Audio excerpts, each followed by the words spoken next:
Chicken pickle অথবা মুরগির মাংসের আচার একবার বানিয়ে সারা বছর জুড়ে সংরক্ষণ করা যাবে।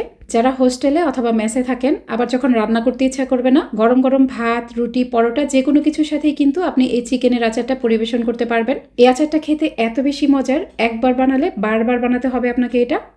এর জন্য এখানে 1 কেজি পরিমাণ মুরগির সলিড মাংস নিয়েছি। চিকেনের মাঝে কোনো হাড় চর্বি থাকা যাবে না। মাংস ধুয়ে নেওয়ার পর এর পানিটা ভালোভাবে ঝরিয়ে নিতে হবে। এখানে চিকেনের গায়ে কোনো পানি থাকা যাবে না। আর মাংসের পিসগুলোকে খুব বেশি ছোট করে কাটবেন না, আবার অনেক বেশি বড় করেও কাটবেন না। এখন এখানে দিয়ে দিলাম কিছুটা লবণ ও অল্প পরিমাণ একটু হলুদের গুঁড়া। তারপর এই হলুদের গুঁড়া ও লবণের সাথে মাংসের পিসগুলোকে ভালোভাবে মেখে নিব। ভালোভাবে মেখে এটা রেস্টে রাখতে হবে ঠিক 20 মিনিটের মতো। এখন চলুন আচারের জন্য একটা মশলা রেডি করে নিই। এর জন্য একটা প্যানে নিয়ে নিলাম 1 টেবিল চামচ আস্ত ধনিয়া, 1 টেবিল চামচ আস্ত জিরা, 1 টেবিল চামচ কালো সরিষা, মেথি নিয়ে নিলাম 1 চা চামচের 4 ভাগের 1 ভাগ পরিমাণ, 2টা লবঙ্গ নিলাম, 10 থেকে 12টা দিয়ে দিলাম কালো গোলমরিচ, এরকম 2 টুকরা দারচিনি ও 2টা এলাচ দিলাম, শুকনা মরিচ দিয়ে দিলাম 4টি। এখন এই মশলাগুলোকে চুলার কম আঁচে টেলে নিতে হবে। কিছুক্ষণ টেলে নেওয়ার পর দেখবেন মশলার কালার অনেকটা চেঞ্জ হয়ে যাবে আর মশলা থেকে খুব সুন্দর একটা সুঘ্রাণ পাওয়া যাবে। ঠিক সে পর্যায়ে বুঝতে হবে মশলাগুলো পারফেক্টভাবে ভাজা হয়ে গেছে। মশলা এরকম ভাজা হয়ে গেলেই চুলা বন্ধ করে দিব। এগুলো ঠান্ডা করে তারপর ব্লেন্ডারে আধ ভাঙা করে গুঁড়া করে নিতে হবে। মশলাগুলো খুব বেশি মিহি করে গুঁড়া করবেন না। এদিকে 20 মিনিট পর আমি মেরিনেট করা চিকেনটাকে চুলায় বসিয়ে দিয়েছি। চুলার একটু বেশি আছে, চিকেনের পিসগুলোকে কিছুক্ষণ একটু উল্টে পাল্টে নিব। এ পর্যায়ে চুলার আঁচ কমিয়ে দিবেন না। চুলার আঁচ কমিয়ে দিলে মাংস থেকে পানি উঠে আসবে আর মাংসের পিসগুলো ভেঙে যাবে। তাই চুলার একটু বেশি আছে, মাংসের পিসগুলোকে এভাবে উল্টে পাল্টে নিতে হবে। এ পর্যায়ে দেখবেন মাংস থেকে অল্প একটু পানি উঠে আসবে। এটাও কিন্তু নেড়ে নেড়ে শুকিয়ে নিতে হবে। চিকেনের গায়ের পানিটা একদম শুকিয়ে যাওয়ার পর চুলা বন্ধ করে তারপর প্যানটা চুলা থেকে নামিয়ে ফেলবো। এদিকে আচার বানানোর জন্য নিয়ে নিলাম 2 কাপ অথবা 500 ml পরিমাণ সরিষার তেল। তেল ভালোভাবে গরম করে নিতে হবে। তেল যখন ভালোভাবে গরম হয়ে যাবে তখন চিকেনের পিসগুলো দিয়ে দিলাম। চুলার একটু বেশি আছে, চিকেনের পিসগুলোকে ভাজতে হবে। খেয়াল রাখবেন এই চিকেনের পিসগুলো যেন ভেঙে না যায়। তো এটা কিন্তু আমি একটু চুলার হাই হিটেই নাড়তে থাকবো। নাড়তে নাড়তে দেখবেন এখানে একটা হালকা ব্রাউন কালার চলে আসবে।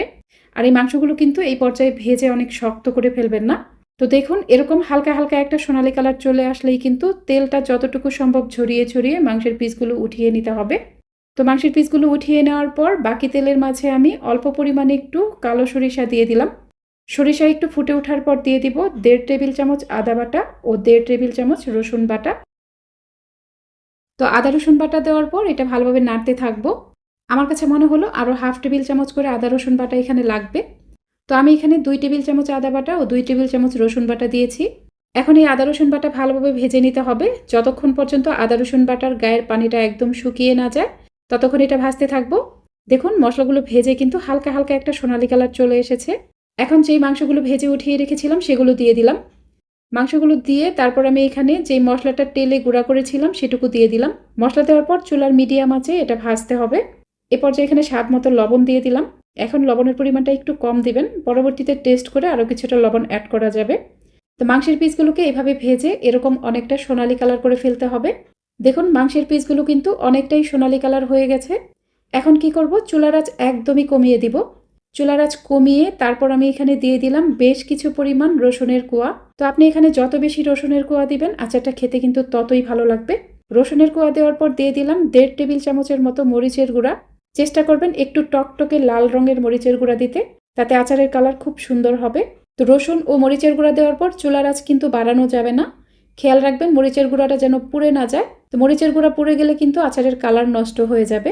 আজকের এই আচারের রেসিপিটা আপনাদের কাছে একটু হলেও ভালো লাগলে অবশ্যই আমার ইউটিউব চ্যানেলটিকে সাবস্ক্রাইব করে পাশে থাকা অল লিখা বাটনটাতে ক্লিক করে রাখবেন।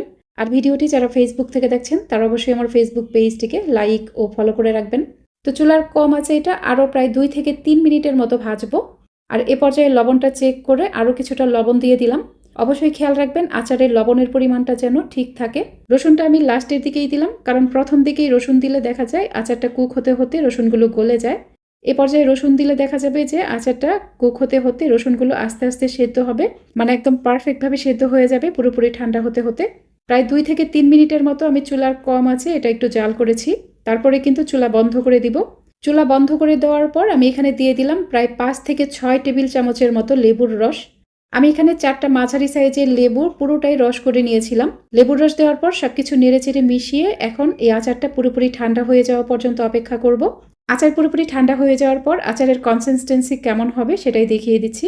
দেখুন ঠান্ডা হয়ে যাওয়ার পর আচারের ঘনত্ব ঠিক এরকম হবে। আপনারা এই আচারটা অর্ডার করতে চাইলে অবশ্যই কমেন্টে জানাবেন অথবা আমাকে ইনবক্স করতে পারেন। আর আমি এই ভিডিওর ডেসক্রিপশন বক্সে আমার হোয়াটসঅ্যাপ নাম্বারটা দিয়ে রাখবো, আপনারা সেখানেও যোগাযোগ করতে পারবেন। আচার পুরোপুরি ঠান্ডা হয়ে যাওয়ার পর যে কোনো পরিষ্কার কাচের বয়ামে এটা সংরক্ষণ করুন। নর্মাল তাপমাত্রায় আচারটা 1 মাসের মতো ভালো থাকবে, আর ফ্রিজের নর্মালে এটা প্রায় 2 মাসের মতো ভালো থাকবে। তো আজকের রেসিপি ভালো লাগলে একটা লাইক দিবেন। আজ এখানেই বিদায় নিচ্ছি। আল্লাহ হাফিজ।